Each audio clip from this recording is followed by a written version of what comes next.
বর্তমান সিচুয়েশনে বাংলাদেশের পরিস্থিতিটা যেভাবে ভয়ানক হয়ে দাঁড়িয়ে যাচ্ছে, সনাতনীদের উপর যে নির্যাতন এবং নিপীড়ন এবং যে অত্যাচার এবং মব সৃষ্টি করা, এই সুবাদে দুটো কথা না বললেই, এবং সরকার যেন বধিরতার সহিত সেটাকে শ্রবণ করেই নিচ্ছে, এর কোনো একটা সুরাহা এবং তার প্রতিফল এবং তার শাস্তি কিংবা কোনো কিছুই করছেন না। সেটা হচ্ছে আমার এটাই সরকারের কাছে দাবি। গত কয়েকদিনের মধ্যে যে ঘটনাগুলো ঘটে যাচ্ছে, বাংলাদেশে নাকি কোনো সনাতনীদের কোনো কিছুই করা হচ্ছে না। তাহলে রংপুরে কীর্তনে উগ্রবাদীদের হামলা এবং কীর্তন বন্ধ করে দেওয়া, মানিকগঞ্জে সাধারণ 20 টাকার পান নিয়ে একজনকে লাথি মেরে একটা সনাতনীকে মেরে ফেলা, এবং ঢাকাতে আরও একটা ছেলেকে ধর্ম অবমাননা মব সৃষ্টি করা, কোটালীপাড়াতে মিঠু নামে ছেলেটাকে চাকরিচ্যুত মিথ্যা ধর্ম অবমাননার নাম দিয়ে, যে কথাটা বলা হয়েছে এটা ধর্ম অবমাননা নয়, এর চেয়েও বেশি এরা যে জঘন্যতম কাজ বাংলাদেশে ঘটে যাচ্ছে, ধর্ষণ, বলাৎকার, মাদ্রাসার ভিতরে বসেও এগুলো পাবলিশ হচ্ছে, অথচ তাদের ধর্ম অবমাননা হচ্ছে না। কিন্তু ছেলেটা কি বলেছে এমন। তারপরে আর একটা ছেলেকে, তাকেও গণেশ নামে, তাকেও কিন্তু গৌরাঙ্গ নামে একজন শিক্ষককে, তাকেও চাকরি থেকে বরখাস্ত করা হয়। এমনি করে আমি যদি এখন লেখাগুলো দেখে দেখে বলতে পারতাম, বাংলাদেশে যেগুলো চলছে প্রত্যেকটাই কার্য পরিকল্পিতভাবে এবং যে সন্ত্রাসী কার্যকলাপ এবং মব সৃষ্টি করে বাংলাদেশটাকে ধ্বংসের পথে নিয়ে যাচ্ছে। এজন্য আমি আর একটা জিনিস আজকে আমার নজরে পড়েছে, মিরপুরে একটা ডেন্টাল ক্লিনিকে সনাতনীদেরকে গোমাংস খাওয়ার জন্য দাওয়াত দেওয়া হচ্ছে, একেবারে সরাসরি ব্যানার করে সেখানে লেখার মধ্য দিয়ে। তাহলে যারা লিখেছে, আমি কোনো মুসলমান বাবাদের, যারা শান্তিপ্রিয় মুসলমান বাবা, তাদেরকে আমি কিছু বলছি না, তাদেরকে আমি বলবও না, কারণ যারা শান্তিকামী, যারা দেশ এবং দশের শান্তি চায়, যারা প্রকৃত ধার্মিক, তাদের বলছি না। কিন্তু যারা ধর্মের নামে এই যে প্রোপাগান্ডা সরিয়ে মানুষকে হেনাস্তা, এটা কি ধর্ম অবমাননা নয়? এবং যে ক্লিনিক থেকে এটাকে করা হয়েছে, সরকার এখনো চোখ বুজে আছে কেন? প্রশাসনের মধ্য দিয়ে সেই ক্লিনিকটাকে কেন বন্ধ করা হচ্ছে না? এবং সেই ক্লিনিকে কে করেছে এবং কারা করেছে, এই বিচার কেন করা হচ্ছে না? তাহলে কি আমরা বুঝবো, যদি সে লিখে থাকে সনাতনীদের যদি গোমাংস খাওয়ার, সেটা সনাতনীদের ধর্মে নিষেধ, সেটার জন্য যদি যারা ডেন্টাল ক্লিনিক থেকে এটাকে যদি প্রচার করে থাকে, আহ্বান করছি, সে কবে খাবে, কবে আসুক, তার সারা জীবনের তরে তাকে দাওয়াত দিয়ে দেবো, আমিও তাকে কিন্তু সব মুসলমানকে নয়। আমি বলতে চাই, যারা এটাকে বাংলাদেশে হিন্দু মুসলমান দাঙ্গা বাঁধাবার জন্য যারা একটা প্রোপাগান্ডা ছড়াচ্ছে, আমি তাদের বলছি। আমি আর একটা কথা বলবো, যারা সুশীল সমাজ এখন কোথায়? আর প্রশাসন কোথায়? স্বরাষ্ট্রমন্ত্রী কোথায়? শুধু সনাতনীরা কোনো কথা না বললেও সনাতনীদের মব সৃষ্টি করে, ধর্ম অবমাননার মব সৃষ্টি করে তাওহীদি তাদেরকে মেরে দেওয়া হচ্ছে, পুড়িয়ে মারা হলো, এবং অন্যায়ভাবে তাদেরকে কত অত্যাচার করা হচ্ছে। একটা শীল সম্প্রদায় তাদেরকে মিথ্যা অভিনয় করে, ধর্ম অবমাননার নাম করে আজও তারা ছাড়া পাচ্ছে না।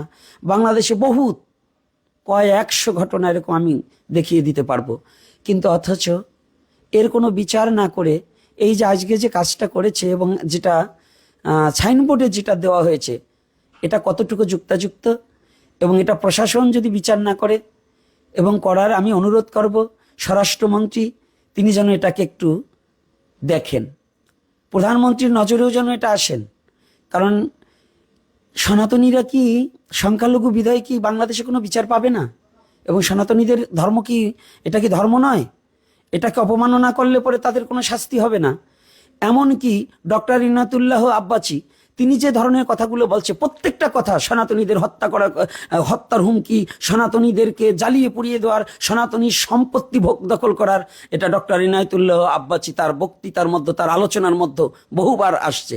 কিন্তু কই, সরকার কি এটা চোখে দেখে না? এটা কি আমাদের ধর্ম অবমাননা নয়? এগুলোকে কোনো শাস্তি প্রদান করা হচ্ছে না।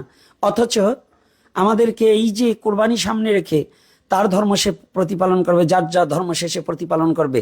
সনাতনীরা কোনো ধর্মকে ছোট করে দেখার বিষয় নয়। ভারত তার ব্যক্তিগত রাষ্ট্রীয় ব্যাপার, বাংলাদেশ আলাদা রাষ্ট্র যখন, তো বাংলাদেশ আর ভারতের ব্যাপার নিয়ে তো আমাদের মাথা গালিয়ে কোনো লাভ নেই।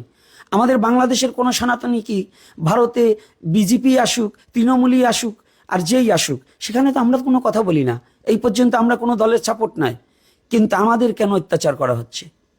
আমাদের কেন এই দেশ থেকে বিতাড়িত করার জন্য এই চক্রান্ত করা হচ্ছে?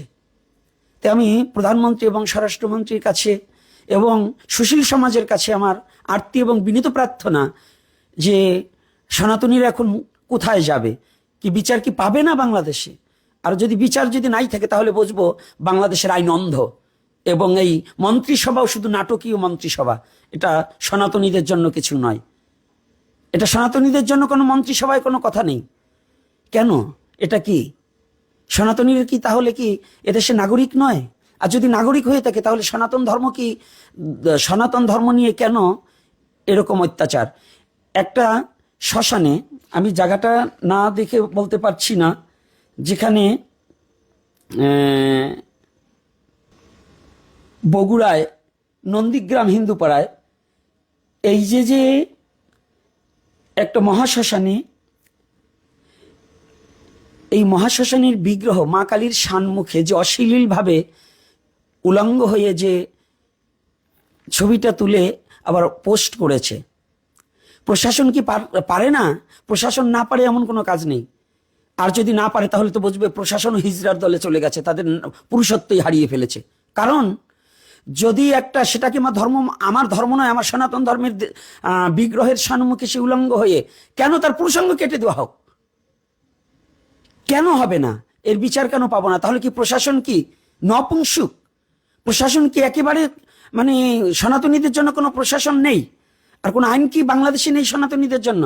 আর তারা যেটা করবে সেটা ধর্ম অবমাননা নয়। সনাতনীরা কথা না বললেও মিথ্যা মব সৃষ্টি করে শুধু ধর্ম অবমাননার নাম দিয়ে তাওহীদি জনতা যেই তাকে হত্যা করো, তার বাড়ি পোড়াও, তাকে জ্বালাও, এটা কোন ধরনের? এটা কি বাংলাদেশ স্বাধীন হয়নি? এটা কোনটা পাচ্ছি?